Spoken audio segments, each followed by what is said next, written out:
textbook of Heat Lightning by Robert Carrol. There are three characters in this play: girl, first man and the second man.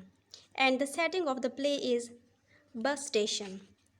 So let's start. Heat Lightning. Scene: the drab interior of a bus station along a deserted highway somewhere in the Midwest. There are two long benches staged right, back to back. One faces the audience and one faces the rear wall. A door up center leads out onto the road. It has a single glass pane in the top and the bottom is wooden. Two doors, up left and down left. Up left door reads men. Down left road leads women. The room is lighted by an overhanging light with a dull green shade. A large bus schedule on the wall, upright center. A window is upright of center and another at right. The sound of heavy rain can be heard outside. Lightning flashes outside, followed by large bursts of thunder. With each flash of lightning, the light in the room dims, almost to the point of going out, but somehow feebly struggles back to its full strength. When the curtain rises, the stage is bare. Then a man enters from the men's room. He is a pleasant-looking man of about 35. He takes off his hat and shakes the water from it, puts it on the bench downstage. He glances at the door up center, moves to it and peers out, turns and moves to the schedule on the wall and reads it. He then moves downstage and sits on the bench facing the audience. He picks up a discarded newspaper that lies on the seat beside him. He glances back at the door, then turns his attention once more to the paper and begins going through it casually. The door up centers suddenly bursts open and a girl of about 23 rushes into the room. She is sobbing and is out of breath. She throws her body against the door, slamming it. The man turns about quickly. She throws the bolt into the place and turns slowly, seeing the man. The girl's clothes are wet and muddy. Her hair is disheveled. She sobs and rushes to the man quickly. Girl, hysterically, "Thank God you are here. Oh, thank God." She almost falls and the man catches her. Man, "My dear, what is it?" Girl, "Help me. Oh, please. Please help me." Man, "Good heavens, you are in a terrible state. What has happened?" Girl, "Don't let him in, please. He is after me. Please don't let him in." Man, "Who? Who's after you?" Girl, "He'll be here any time. Please help me." The girl looks to the center door. The lightning flashes and the light dims slowly. The girl looks at the light and begins sobbing again. Man, "Please, my dear, try to tell me what happened. We've locked the door. No one can come in. Now try to calm yourself."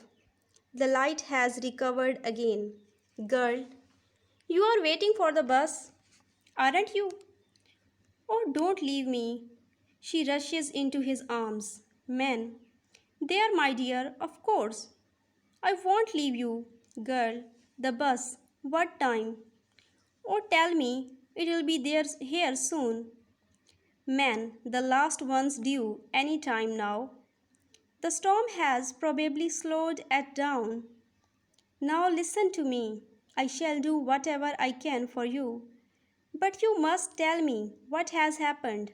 Girl, yes, yes, I must get hold of myself. Man, here, sit down.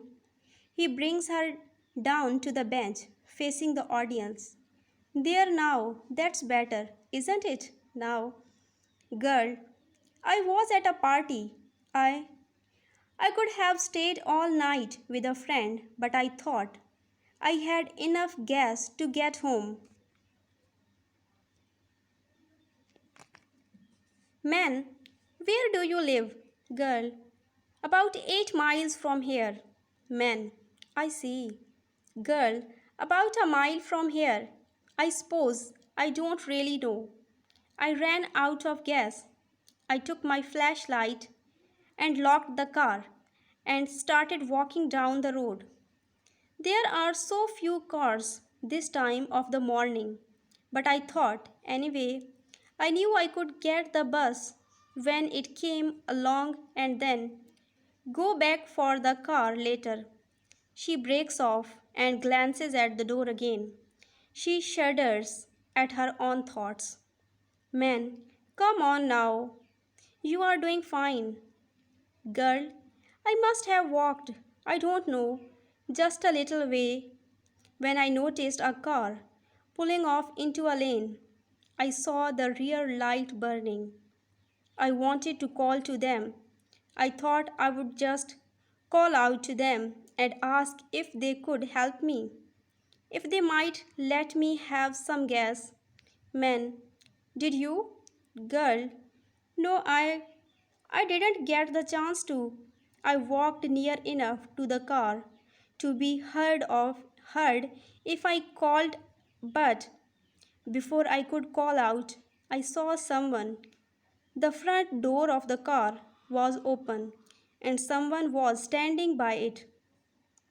A man, he hadn't heard me.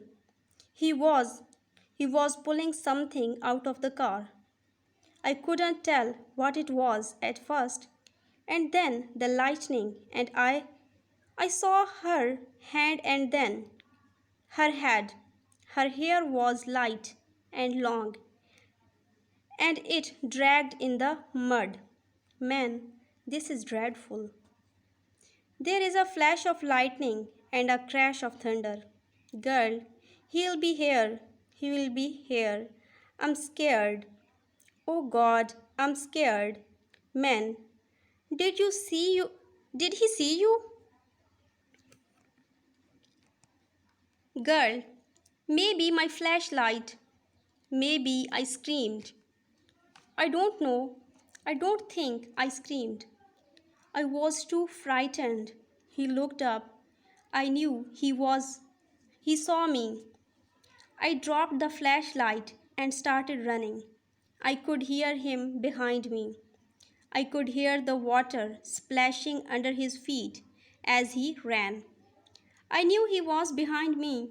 I was afraid I was going to faint. I ran crazy, like all over the road. Then I ran off the road and into the woods. I circled round and round, hoping I would lose him, but I kept hearing something behind me. I ran until I fell. I knew there was no use. I couldn't keep it up. But then I realized I must have lost him because I didn't hear him anymore. Man, and you came straight here then. Girl, yes, yes. Oh, he's still out there. Somewhere he'll be here. Oh God, I know he'll. Man, the bus will be here soon and you'll be all right, girl. Yes. Oh God, please let it come quickly. Man, you'll have to get to the police immediately. Girl, no, I couldn't. I don't want to. I'm afraid. Man, But you must. It's your duty. This is a dreadful thing. Girl, I know, but what could I tell them? Man, tell them what you told me just now. Girl, that wouldn't be enough.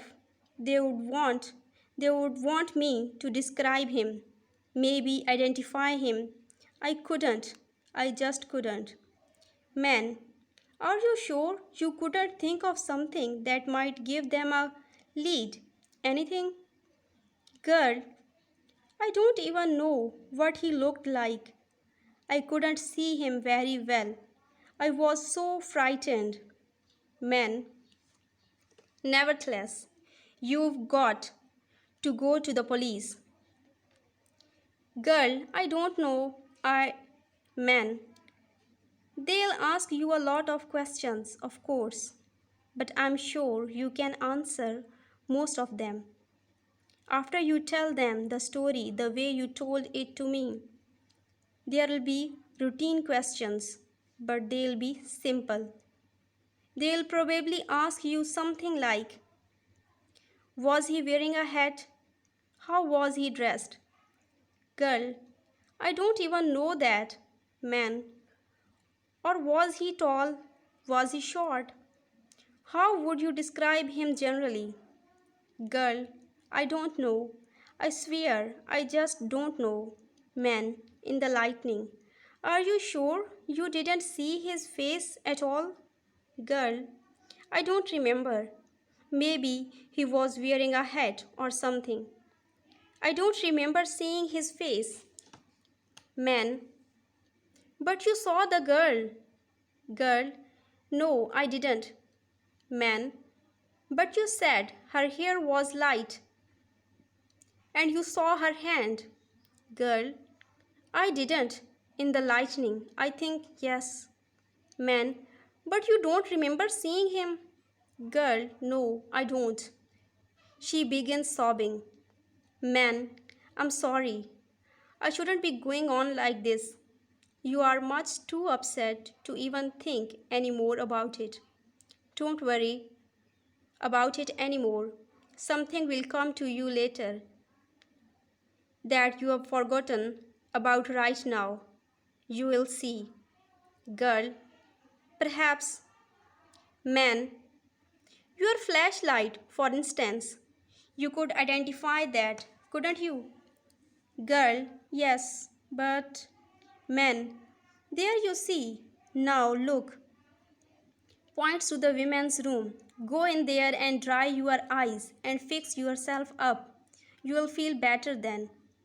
Girl, you won't leave, will you? Man, of course not. My dear, I'll be right here. She moves towards the door, up left. There is a brilliant flash of lightning. The light begins to dim. The girl looks towards the center door. There is a second flash of lightning, illuminating the center door. The girl screams. In the flash of lightning, a man's face can be seen, pressed against the glass outside the door. The door rattles viciously. The light in the room has almost dimmed out. Man, pushing her toward women's room. Get in there, stay until I'll tell you to come out. The man pushes her into the room quickly. Second man, outside the door, rattles the door viciously once more. Let me in. Open the door, let me in. Man, what do you want? Second man outside. I want to get out of this storm. What the hell do you think I want? What's the idea of locking this door? You think you own this place? The man goes to the door slowly, throws back the bolt, and the second man enters quickly. He is a non-descriptive sort of person, tall, nice looking, and about 30 years of age. He looks about the room as he enters. You have got no right to lock that door. Keeping people outside in this kind of weather. The second man moves up to the schedule on the wall. Has there been a bus? Man, no. Not yet. Second man, late. Huh, good. Man, why? Second man, why would have missed it if it were on time, wouldn't I? Man, yes, of course. How stupid of me. Second man, there's someone else here, isn't there? Man, what do you mean? Second man, I saw somebody else when I looked in. Man, there? Second man, a girl, wasn't it? The two men look at each other a moment, then the first man walks to the door where the girl has gone and knocks on it. The door opens slowly and the girl enters. When she sees the other man standing in the room, she starts to cry out. But the man puts his finger to his lips, conveying silence to her, and then guides her downstage to the bench. Second man,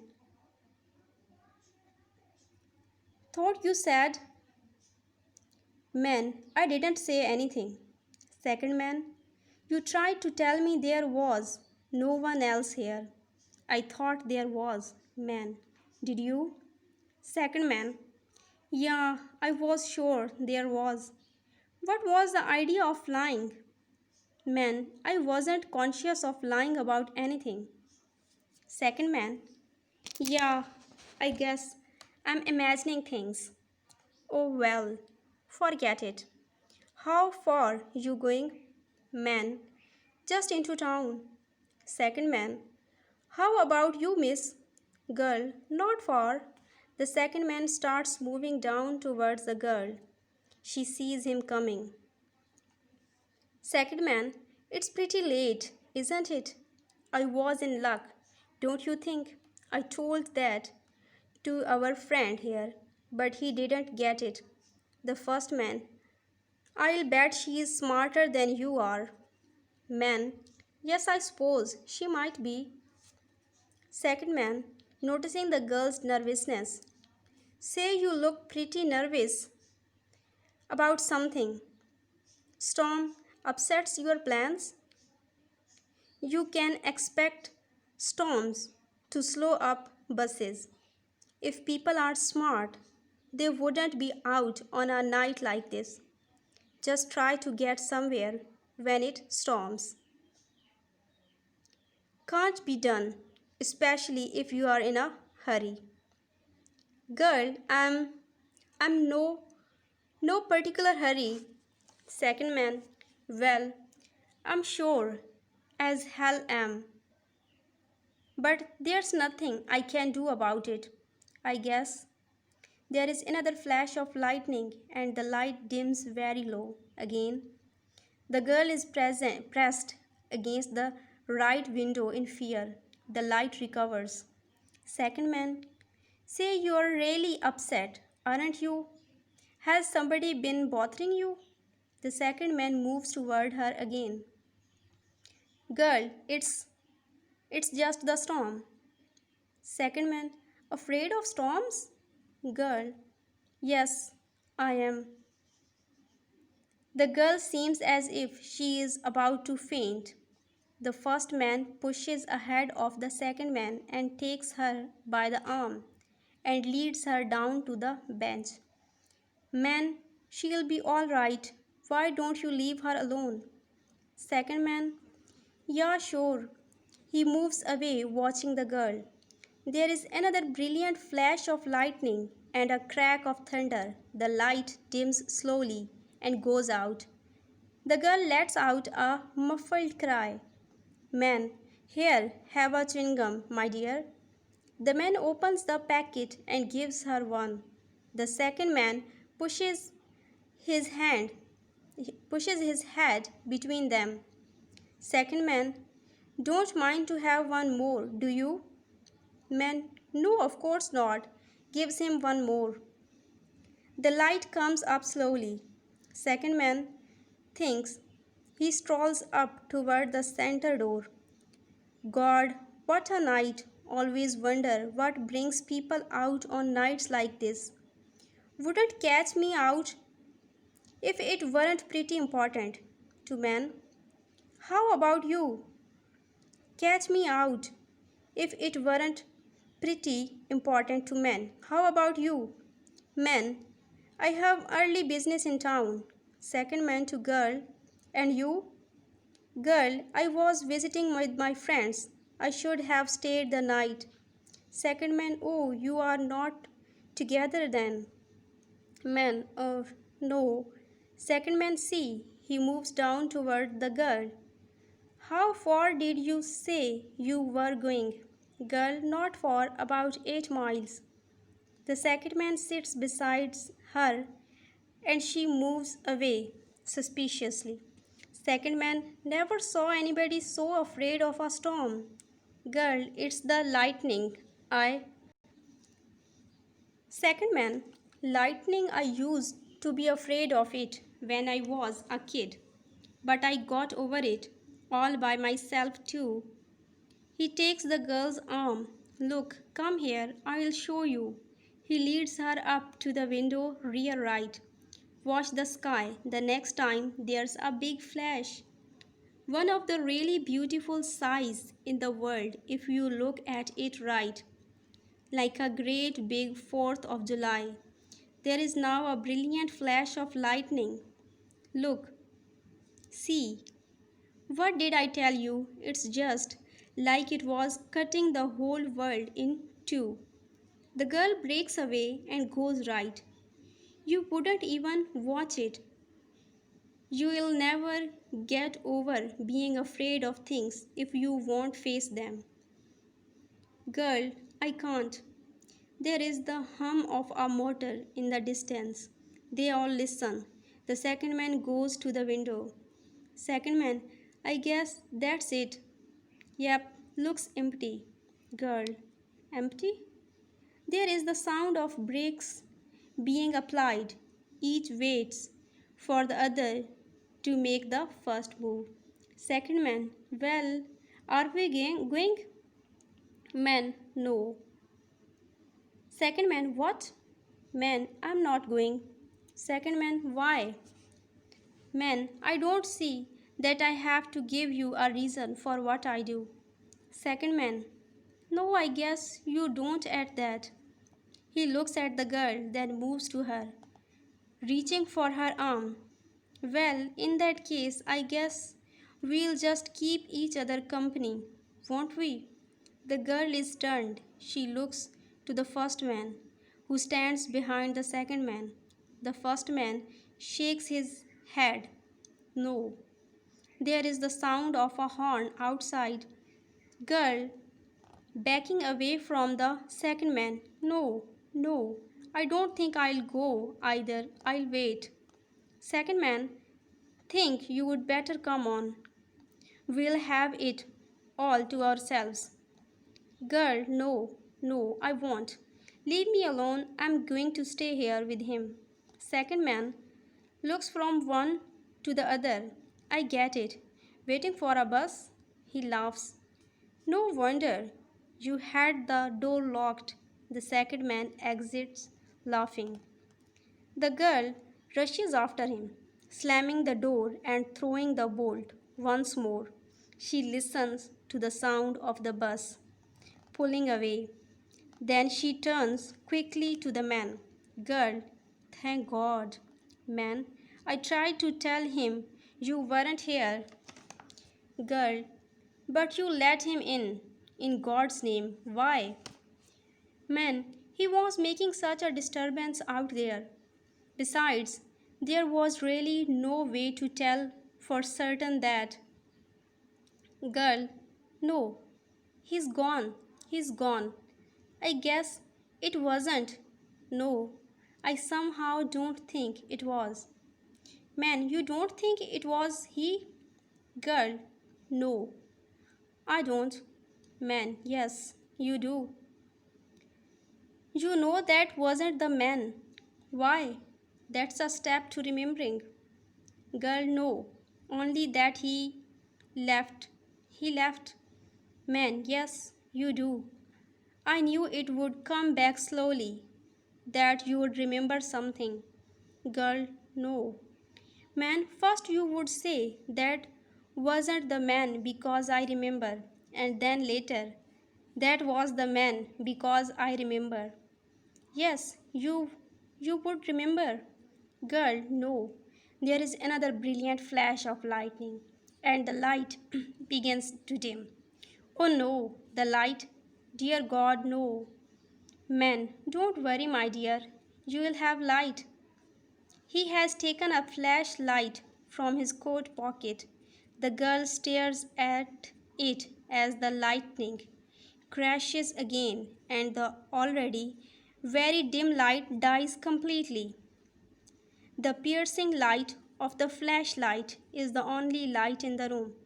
The girl runs up to the center door and pulls at it. She bolts the door before the man comes near her.